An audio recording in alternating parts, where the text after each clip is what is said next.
I'm a retired Congregational Federation minister and Director of Studies for the Congregational Federation. And I had the enormous pleasure of editing this book. And that is the book we're here to launch tonight. And there'll be, again, there have been links of how you can purchase the book if you wish. And I don't know if there's still any of these left, but I'm sporting the Constance Coltman t-shirt.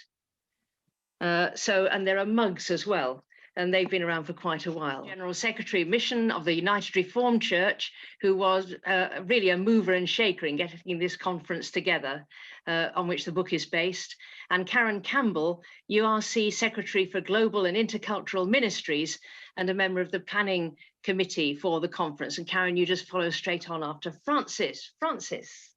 Thank you, Janet. Well, I'm delighted that so many of you have gathered here for the launch of this book, which contains the many contributions that the centenary events of 2017 inspired. Constance, the book, is a celebration of pioneers, people who do things for the first time, things that no one else has done before, and who in turn give us the courage to tread new paths. Constance Todd, later Coltman, was very much such a person.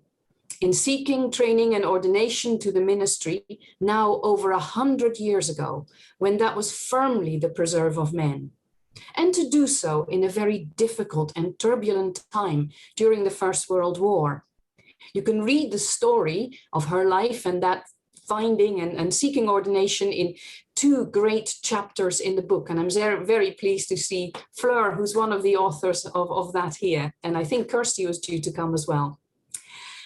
Constance Coltman's persistence, courage, and vision continue to inspire many of us. And the centenary of her ordination to the ministry was therefore well worth celebration, and also the resulting book worth publishing. But hang on, I hear you say, why celebrate 100 years of women's ministry? Have women not ministered since Jesus's day? Well, indeed. And that shows up the complexity of our celebrations and of marking the pioneering role of women. Much as it is time that our story is finally being told, it is also a cause for anger, lament, and exasperation that women, along with many others, are still facing discrimination and injustice today, not just in the church, but across all of our societies, and that these stories keep needing to be told. When in 2014, so 7 years ago, Kirsty Thorpe, Janet, and I got together to think about how we might mark the centenary of Constance's ordination, we wanted to make sure that we would not only tell a story of persistence and ultimately triumph, but a story that was complex. And most of all, a story that is still as relevant today as it was then. So to mark the centenary, with the generous help of the Council for World Mission, we brought together global pioneers in women's ministry, groundbreakers of our time, for a 3-day meeting in London in September 2017. They included women who were the first to be ordained in their denomination, and activists who worked to tackle the many forms of marginalization that women continue to face today. We were joined by some men in solidarity, by ecumenical partners from the Ecumenical Forum of European Christian Women. Our conference was short but intensive and very rich in quality. We heard presentations from many different places about the ongoing struggles of women for equality in church and society. We also heard personal stories, we produced art and poetry, and we worshipped together. The conference was followed by a public lecture delivered by Kirsty Thorpe, Athena Peralta of the World Council of Churches, and Patricia Sheraton-Bisnod from Guyana, who you will hear later on. And the series of events culminated with the Thanksgiving service at the American International Church, of which you just saw a little bit now, on Sunday, the 17th of September 2017, the centenary date itself, with the preacher, the Reverend Dr. Susan Derber, a minister of the URC and the first female principal of Westminster College, one of the URC's places for training ordinands for the ministry. And Karen Campbell, who you will also hear later, the URC's first Black church-related community worker, who led the service, together with all the conference participants who all played a part. The material of all these events has been collated and brilliantly edited by Janet Wooten, who I'd like to thank for this amazing work, as well as for organizing this launch event, together with Kevin. Kevin, thank you too. Janet, however, would be the first to say that the person to be thanked is Constance Coltman, who persisted in pursuing what she knew to be her calling. Hers was not an easy path, but by choosing to follow it, she has become the inspiration for many who continue to seek the equality that God promises to all, for we are all created in the image of God. I'm reading from my contribution to the book, from my story, and this extract is started on page 63. People started asking, what about ministry? This was huge, and I didn't want to hear. I didn't want my life to be disrupted, and I was not worthy. I put all kinds of obstacles in the way, all of which God removed. I candidated and was accepted for the Ministry of Church-Related Community Work, one of two equal but different ministries in the URC. Michael Jagger, then Secretary for Global and Intercultural Ministries in the URC, invited me to be part of a conversation about the experiences of Black and minority ethnic women in the church. And that was the point at which I became more conscious of racism as an issue in the church. This hadn't been a conscious part of my story. Having been raised in a Black church, then joining a predominantly Black URC congregation, I realized how privileged I had been in my journey so far. Now I became more aware of the wider story affecting people other than myself. My story is not the same as other Black, Asian, and minority ethnic women in the church. Many face discrimination, or have to negotiate huge obstacles and gatekeepers in order to progress in the local church or beyond. Some women find themselves a lone Black presence in a white context, or in a minority ethnic group hidden amongst larger minority ethnic groups, so that they feel silenced or invisible, staying quiet in order to simply get along. Bearing all this in mind, I developed a sense of responsibility beyond my own journey. I don't want to be a role model. That feels very heavy. But as a Black woman minister, there are some things I feel I have to take on, which personally I would rather not. Times I have to put myself out there, even though I'd rather be in a corner doing my own thing. I've learned to speak up and speak out because sharing stories is important, so that people can learn from each other's experiences. So that's the extract. I'm going to reflect on that. I smiled when I read that extract. I'd forgotten that I'd written it. I smiled because it still holds so true. It's a story of this introvert woman who has had to learn to be extrovert as necessary in order to answer her sense of call. Back when I wrote the story, I was a church-related community worker. Now I have succeeded Michael Jagger as the URC Secretary for Global and Intercultural Ministries. Seriously? I think God finds himself really funny. But by the way, I don't literally think that God is a man. I came into my post on the 1st of April 2020. We were in lockdown. A few weeks later, George Floyd was murdered. COVID heightened awareness of multiple issues relating to racial injustice. There was a subsequent uprising of Black Lives Matter, accompanied by a cry for change and a feeling that change may finally be possible. That doesn't make the task easy. It is far, far, far from easy. In both the church and world, efforts for change are met with resistance. Some people don't see the problem. Others are tired of the struggle and unconvinced of the road ahead. So this introvert occupies a space in the URC where I must negotiate a path between different and seemingly incompatible stances. Listening, hearing, trying to urge the church to press ahead. I wonder if that resonates with Constance Coltman's calling. On my watch, the Global and Intercultural Ministries Office has hosted webinars on themes including, do Black Lives Matter in the URC? And what does it mean to be white when Black Lives Matter? We drafted a resolution committing the URC to journey from not racist to actively anti-racist, and this was adopted by Mission Council in November 2020. I am part of a group hosting online Black History monthly sessions because Black history is too big and too important to leave until October. I am engaging with ecumenical partners for mutual learning and resourcing in all things racial justice. All this is way outside my comfort zone. I want to be on a warm sandy beach with my puzzle book. But our mischievous God, who challenges, equips, and calls both women and men into ministry and mission, apparently has other plans. And that, I guess, is nothing new. So I'm going to wrap up by reading an extract from a poem that I wrote for the service. And it's called The Path, and it's found on page 89. I look, but not sure what I see.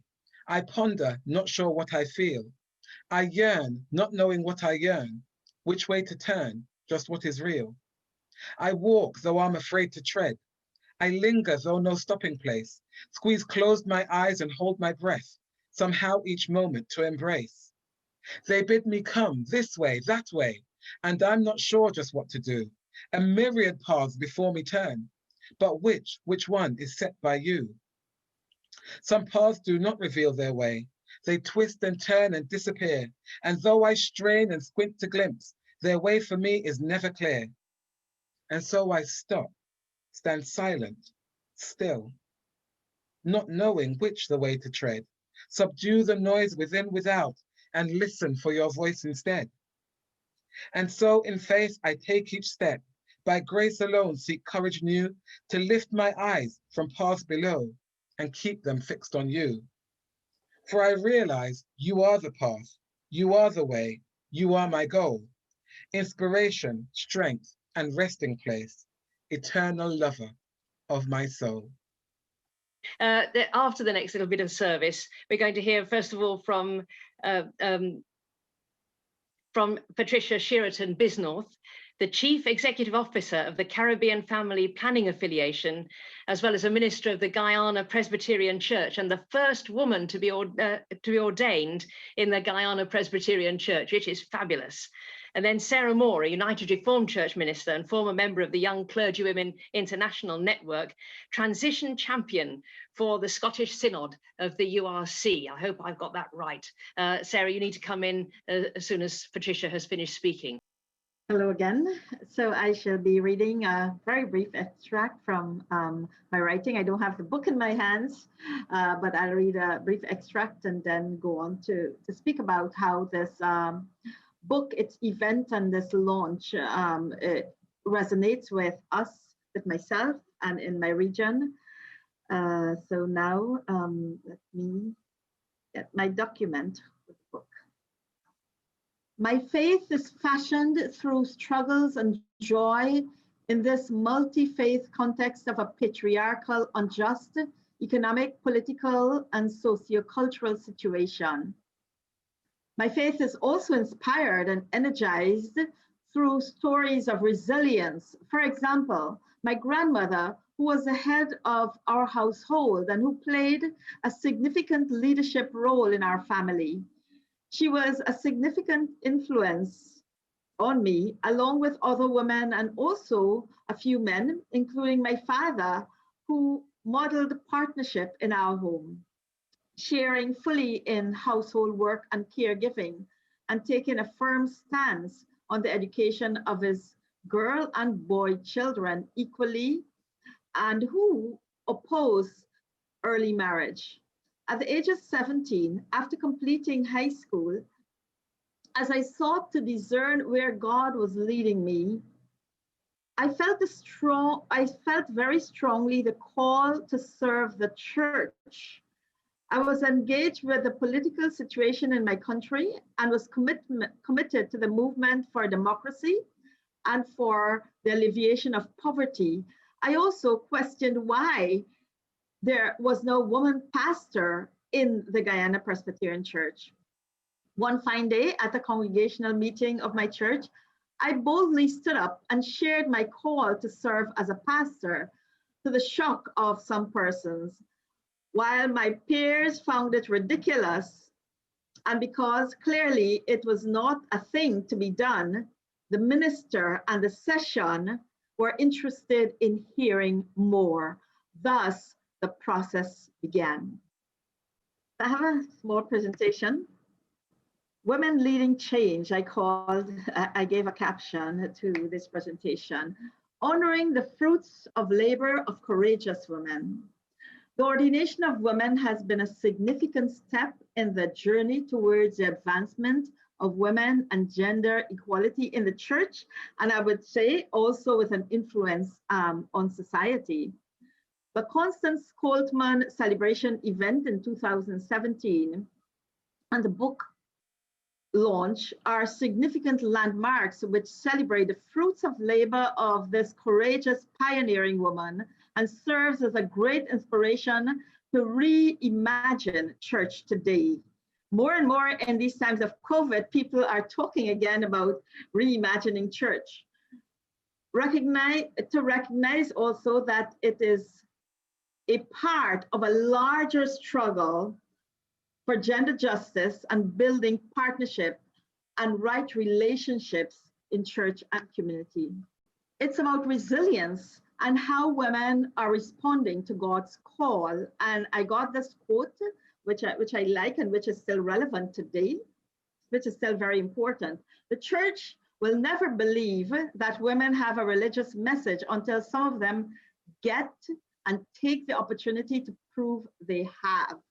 And this was said in a sermon that Maud Royden preached on the night before the ordination of Constance Coltman on September the 17th, 1917.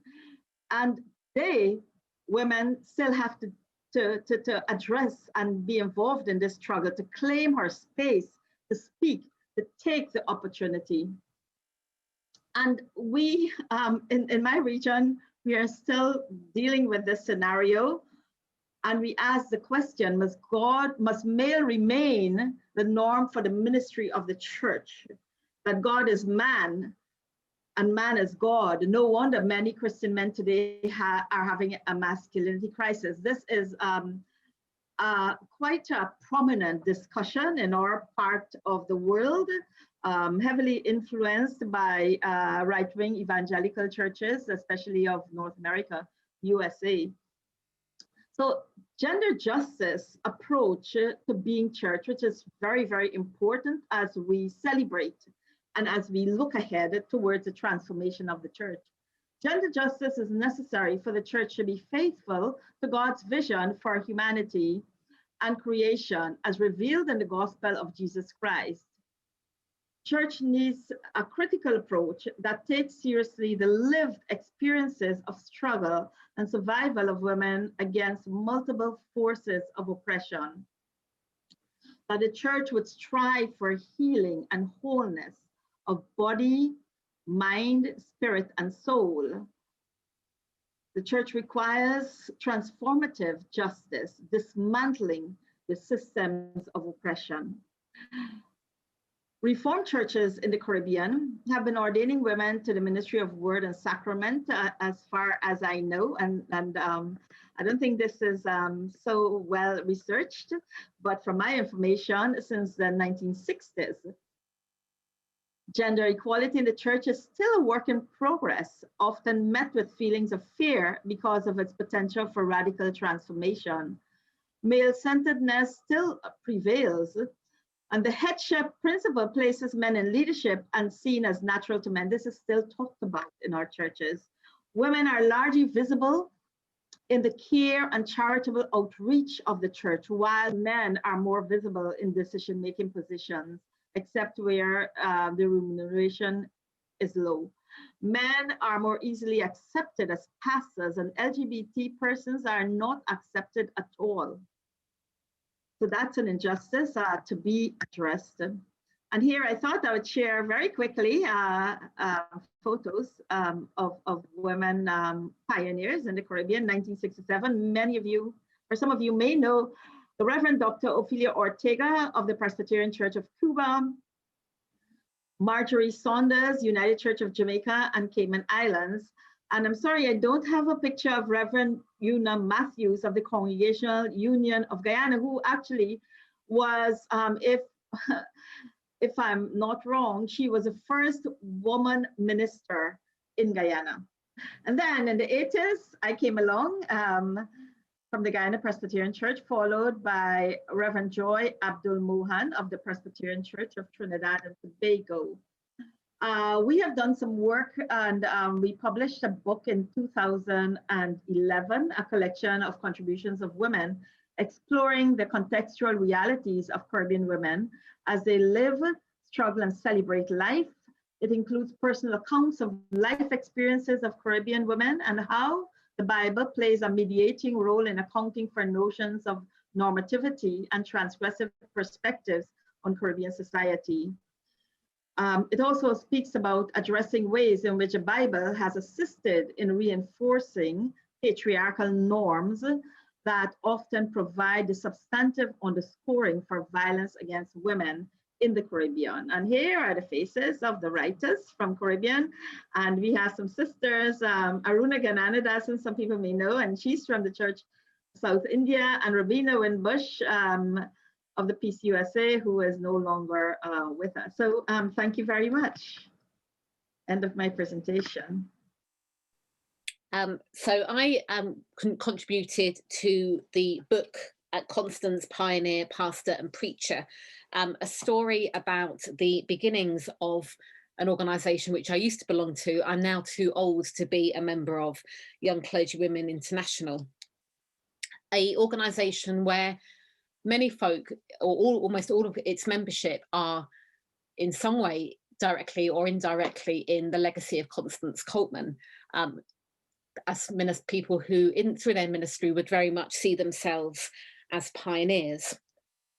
In respect of my contributions to the book from the conference, I contributed two pieces. One was a piece of art, which was drawn at the conference, which is on page 43 of the book, a depiction of figures on the beach at Formby on Merseyside. I confess that part of my motivation for producing that piece of work was around a wish to cut up the pages of a tabloid newspaper that's name rhymes with pale. But it was an interesting thing to do, and very much spoke to me in terms of my ministry, of the importance of being able and being willing and doing my best to be a visionary, about looking forwards, about from picking up from the paper about not tying ourselves too closely to shackles which can hold us back, but looking forward. And it struck me, being involved in the conference and contributing to the book, that had Constance Todd been ordained 100 years later, she would have been eligible for membership of Young Clergy Women International, and wondering quite what she would have made of that group. I think she probably would have been very, very supportive. But reading from the book, Young Clergy Women International has literally saved young women's ministries. It has provided a forum for young women to realise that they are not the only one. It has amplified the voices of young women with institutions that sometimes wish we weren't in the pulpit, behind the table, at the altar, beside the font, or in the baptistry.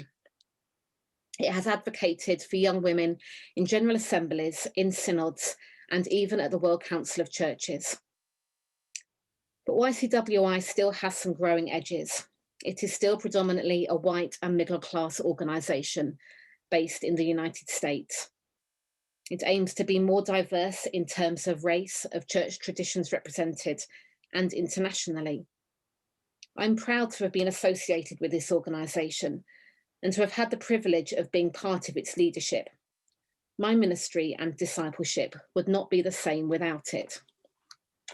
In conversation with colleagues and friends recently, I've recently been quite moved to realise the impact that networks of peers have on encouraging and forming people for their ministry, looking at friends who are now also members of the Young Clergy Women International alumni group, or also known as those of us who are now too old, realising how many folk have moved on into ministries of leadership within different denominations around the world. And so quite often now I see and hear news of folk doing really quite incredible things. People describing how they have been appointed to particular posts on the back of experience gained in that organisation. So returning to my picture from a cut up newspaper of a view looking out to sea on Merseyside, looking at a rough sea and rough skies, but hopeful for the future, hopeful for a time when everyone and more people will have the courage to move fully into the ministries and roles to which they're called and to flourish in them. And I'm grateful to Constance Coltman, formerly Constance Todd, and to the legacy that she left. Thanks very much. Thank you very much to both Patricia and Sarah.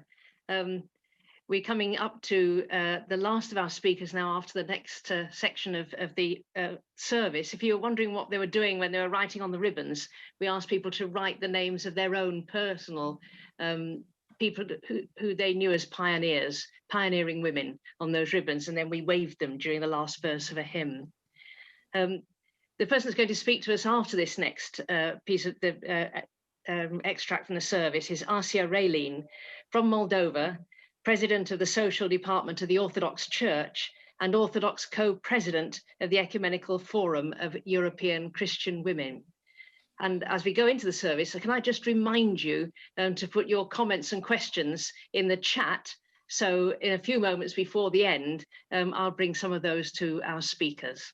Good evening. I am Asera Ilanova from Republic of Moldova, ex-Orthodox co-president of the Ecumenical Forum of European Christian Women, the founder and administrator of one charity organization, and Orthodox theologian for our Orthodox Academy in the Republic of Moldova. My thoughts about issues faced by women in the church today are, as a woman born in the era of Soviet Union, now living in a post-Soviet country, a woman member of Orthodox Church and the Russian Patriarchate, and as a woman leader in the ecumenical organization. According to the Orthodox Church, we cannot talk about women's ordination or women as leader in the church, and we cannot talk about a woman as a priest, pastor. So what is the place of women in the Orthodox Church? Where are they to be found? I will look at this from the point of view of society and the Orthodox Church in Moldova. Women are seen firstly by church and society as wives and mothers. The Bible says that the primary role of a woman as a wife is to be an appropriate aid for her husband. Kind Solomon says the wish woman builds the house, so the happiness of a home depends largely on the role of a wife. A wish wife will do everything for her husband to enjoy authority and respect, knowing that in this way she also will be appreciated and fulfilled. As a mother, the woman is responsible for bringing and rising up and raising children. Even if both parents are involved in the education of children, life shows us that the mother has a very important role. In both church and society, the role of women depends on her gifts and calling. God has endowed women with different gifts. Someone might be served through good deeds and mercies. One woman might be a good nurse or doctor. Others might find their fulfillment as good teacher. But the role of a woman in society should not be confused with her role in the family, where she has a duty to be subjected to her husband. She might be a chief executive or of a hospital or a school director, but at home, she is the right-hand helper for her husband. From my presentation a few years, now I can speak about new important steps taken by women in the church, but something remains unchanged. The attitude of church leaders, the male priests, is just as excluding. Priests believe that the role of women in the church is only to pray. The rest is done by the men. Women are not accepted in parish councils, in commissions, theological studies, or elsewhere in the church. Because women are not encouraged by the male priests, who themselves do not entrust the women with any responsibility in the church, they have no courage. They do not have the self-confidence to affirm themselves. If we want, we can do a noble work for God. The woman does not know her strength. There is a higher goal for women, a greater destiny. They should develop and cultivate their powers because God will engage them in the great work of salvation of souls from eternal crimes. About the relevance of a book to a contemporary audience for my country, for women from Moldova. Constance's pioneering story means for us Orthodox women a real example of women involvement, which is very actual today. The book helps us understand today's challenges. The diversity of input from the book and the power of the book to speak to the present day help us Orthodox women to understand differences and to accept this, to have the self-confidence to affirm themselves. I ask myself, are this book still relevant today? The fact that all the Christian denominations, especially the Protestant churches and part of the Anglican Communion, have ordained women to the priesthood and the episcopate, is still not very well known among simply women, the Orthodox, who still maintain the traditional approach of ordaining only male members. This is probably the most important issue in regard to the role of a woman in the church in our time. What means to be pioneer in Orthodox Church? The aim of women in our church, a pioneer woman, is to educate, promote, and sustain women in life as disciples of Jesus Christ and as a member of a church, to have self-confidence, to be active, and to overcome the problems they face in church. When I became a member of the Ecumenical Forum of European Christian Women, I became a pioneer for our women. Because I went to many meetings of women's group, I visited many countries where I meet very active women. From them, I have learned to trust myself, to have courage, to know how to say what I want, to be active, to work hard to reach my goal, to become a leader. This book will help me in my activities in the Orthodox Church for women singers, for priest's wife, for simply women who need not only to be encouraged by the priest, male priest, but also to have courage, to have self-confidence, to affirm themselves. There are diversities of gifts, but the same Spirit. There are differences of ministry, but the same Lord. And there are diversities of activities, but it is the same God who works all in all. But the manifestation of the Spirit is given to each one for the profit of all. For one is given the word of wisdom through the Spirit, to another the word of knowledge through the same Spirit, to another faith by the same Spirit, to another gifts of healings by the same Spirit, to another the working of miracles, to another prophecy, to another discerning of spirits, to another different kind of tongues, to another the interpretation of tongues. But one and the same Spirit works all these things, distributing to each one individually as he wills. Thanks a lot for the invitation to be part of this wonderful event, to participate in the events of memory of Constance Coltman, the real model for many women, especially for me and others.